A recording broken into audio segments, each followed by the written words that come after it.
ஏண்டா தமிழ்நாடு என்னவாகணும் தெரியுமா? சரிப்பா, உங்களோட ஆதரவு அப்படியே வரும். மின்தடை ஏற்பட காரணம் போஸ்ட் லைன்ல தொண்டர்கள் ஏறி நிக்கிறதுனாலன்னு சொன்னீங்க. ஓகே. ஆம்புலன்ஸ் மக்களுக்காக அனுப்பப்பட்டதுன்னு சொன்னீங்க. சரி ஓகே. செந்தில் பாலாஜி தற்செயலா வந்தாருன்னு சொன்னீங்க. சரி ஓகேப்பா. இவ்ளோ பேசுறதுக்கு முட்டு கொடுக்கிறீங்களே, இப்ப நான் கேக்குற கேள்விக்கு மட்டும் பதில் சொல்லுங்க. எவன்டா தலைமை மேல செருப்ப வீசுவான்? அந்த செருப்ப வீசின நபர் யாரு? பதில் சொல்லுங்க.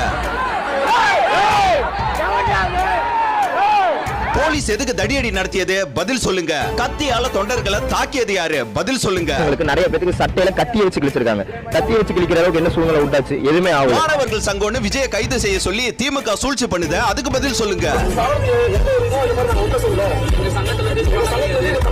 கூட்டத்தை வழிநடத்த தெரியலன்னு செந்தில் பாலாஜி ஆட்களை வைத்து தாவைக்கா தொண்டர்கள் போலவே பேச வைத்தாரே, அதற்கு பதில் சொல்லுங்க. விசாரணைக்கு வந்தவர்களிடம் எதையும் சொல்லக்கூடாது அப்படின்னு போலீஸ் சிக்னல் கொடுத்து மிரட்டுறாங்களே, அதுக்கு பதில் சொல்லுங்க. உங்களோட பிரச்சாரத்துக்கு மட்டும் ரவுண்டானா, எங்களுக்கு மட்டும் குறுகலான இடமா? பதில் சொல்லுங்க சார். தொடர்ந்து பிரச்சாரத்தை